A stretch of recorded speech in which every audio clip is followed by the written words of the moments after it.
Hey, so today we're going to be talking about vitamin D and cortisol and how it affects mental health and menstrual health.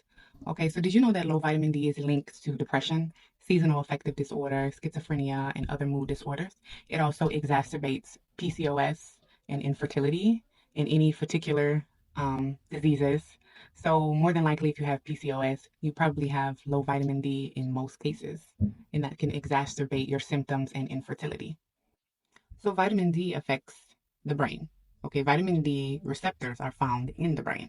Okay, which suggests a potential direct impact on neurological functions, which would be depression symptoms. Vitamin D levels, depression symptoms include fatigue, low mood, and decreased energy. Seasonal affective disorders due to reduced sunlight exposure in the winter. People may experience lower vitamin D in their levels during that time. It's been linked to schizophrenia.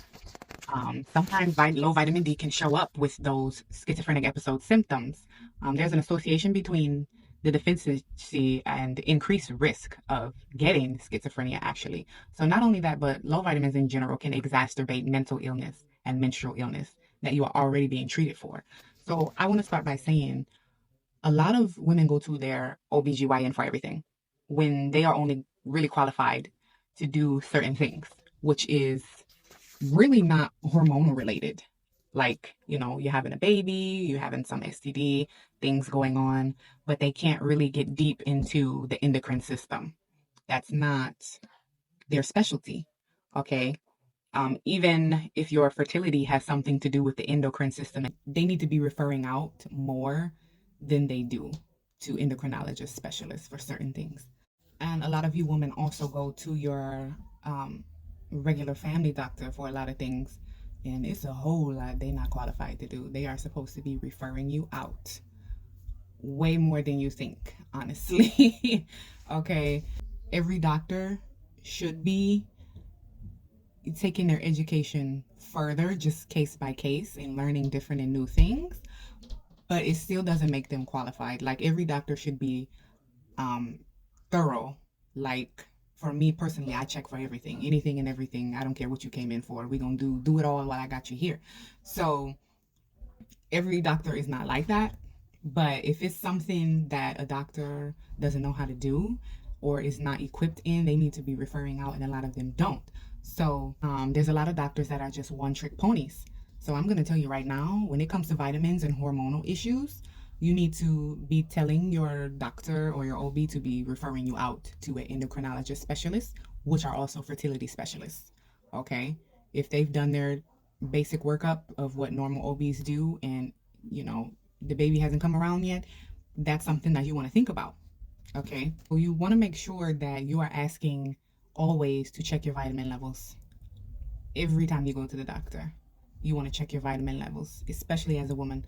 You want to get those vitamin levels checked, especially vitamin D and especially cortisol levels when you're having, whether it's PCOS, depression, or the schizophrenia. If you have onset of these weird things going on, cramps, and your mental just seems a little off, always get your vitamins checked before you try to go to a psychologist or psychiatrist and they diagnose you with something and your vitamins are low.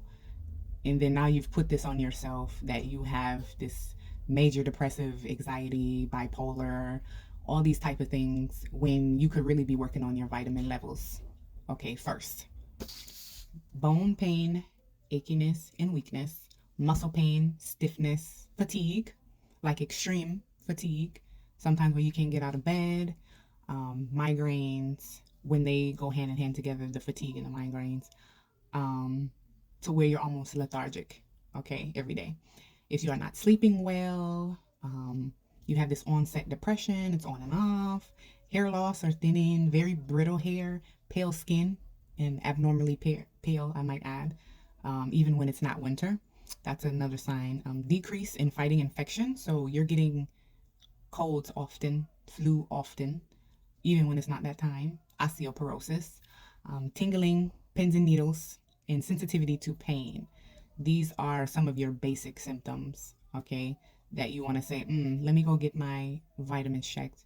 And also cramping, cramping in the abdomen area, you definitely want to get your vitamins checked, and you want to check for prolactin, especially if you are having some fertility issues. You want to check your prolactin levels. Now, everything can be tied into one another. So this is just a step in the right direction when you're having these symptoms, just to cross it off the list. Because, you know, some people just send you off somewhere, and then now you think you need to be taking anxiety and depression medication or bipolar medication, and you don't need to. So this is one step on the list before you start thinking you're crazy and something is totally wrong in the head. Okay. So hormone versus a vitamin. So you need to be asking your doctor to check vitamin levels or refer you to an endocrine specialist again, because the endocrine specialist is going to check these things out the gate where you don't even have to ask. Okay. Versus you having to ask your doctor or to tell your doctor something. And you know, some doctors, they think they know everything. Okay. Going through an endocrine specialist is really going to save you some pushback from doctors who think they know it all, you know, and get cocky and things like that and don't listen to their patients. So you can make the appointment yourself, or depends on how your insurance works, you're going to need a referral, and you could just really just save you some time, because the endocrine specialist is going to know what to do out the gate. That's like, this is basic endocrine doctor stuff. Want to put on that list when they're checking stuff. You want to have them check for absorption issues, okay, as well. If you find out that you have low vitamin D, your next step would be to check if you have any absorption issues, any allergies in the stomach that's causing absorption issues with your pancreas or liver. So that's going to be a big help in the long run. You may need to take supplements and then have these levels rechecked to see if they went up or down or remain the same. Okay, kidney or liver failure can cause absorption issues. That's a major key and why that needs to be checked. Lymphoma, rickets, surgery like bariatric surgeries, BBL, all major surgeries, celiac disease, cystic fibrosis, Crohn's. This is why all these needs to be checked and catch these things early on. With Crohn's and things like that, because of the constant use of laxatives, that can cause an absorption issue. It's also been linked to MS. So this is something important that you need to get ahead of, because it gets less absorbed in your gut when you are also in a high stress situation. Some people are always on edge and always high stress, high strung. Okay, me. The cortisol is always running rampant. Okay. And cortisol and vitamin D go hand in hand. They're both made out of cholesterol, and that's also how high levels of cholesterol can rise. And of course, when you're stressed out, you're not eating the best either. So cortisol lowers the immune system response, the white blood cells to be exact, which makes you susceptible to diseases and getting sick. Vitamin D also controls an overactive immune system. So you need both to be doing their job, which if not controlled leads to autoimmune diseases like rheumatoid arthritis, Hashimoto's, Graves' disease, type 1 diabetes, all triggered by stress, which is why I say when you get your vitamins checked, including the vitamin D, also get your cortisol checked, okay? Because then we're going to be ruling out the rheumatoid arthritis, the Hashimoto's, the Graves' disease, the type 1 diabetes, because all that's triggered by stress again, which is why you need to get these checked and check for the absorption issues and have a stress test as well as the cortisol. None of this hurts to check. Okay, anxiety prone people, more likely than not, you need to be checking vitamin D levels, period. You need to be checking cortisol levels, period.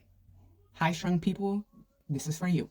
Okay, more than not, you're probably constipated because of the anxiety. You probably have intestinal issues because of the high stress. You're probably constantly taking things to release and get some relief. And you probably have IBS, which can enhance the absorption issues. So in my next video, I'm going to talk about all the natural products that relieve stress and anxiety so you can stop taking those laxatives so often. And also raising your cortisol levels so that if you need to take the vitamin D supplements, they won't be working against each other. Okay, and making it irrelevant for you to even take the supplements. Foods with vitamin D. Okay, yogurt, mushrooms, fish, milk, eggs, orange juice. Okay, yogurt, mushrooms, fish, milk, eggs, and orange juice. But if you have this cycle, this isn't enough for you. It's not enough to just eat some salmon every once in a while. You got to be consistent with this, as well as taking your supplements. The foods that you eat and with the supplements and keeping that cortisol down, which you're going to have to get some stress techniques as well, how to manage stress. This is something endocrinologists would do, okay? Nobody's going to really work with you on the mental health part and the hormonal part, which is the medical part. Okay, this is the difference between an OBGYN and an endocrinologist. Okay, gonna give you ways to deal with this stress. Okay, not just gonna send you home with a bunch of medications and start diagnosing you with stuff. All right, so if you're not absorbing properly, eating foods with vitamin D is not going to make a difference either. That's why you need to get that checked, because then you'll be wasting your money getting prescriptions. Now, depending on how low your vitamin D is, you want to make sure that you're getting at least 2,000 units, which is probably what they will prescribe you. Now, those of you without insurance that's going to cover vitamin D prescriptions, I'm going to put something in a chat box, maybe a link or so, that you guys can purchase some of the over-the-counter vitamin D that actually have the amount that's necessary for each and every individual. And for those of you that don't like taking pills, I have a vitamin D tincture that you can buy as well, that you can email me for, or any questions that you have. I have some endocrinologists that I can recommend in different states. And next week, we're going to cover anxiety, which goes hand in hand with this. So I'll be looking forward to talking to you guys next week. All right. See you next time.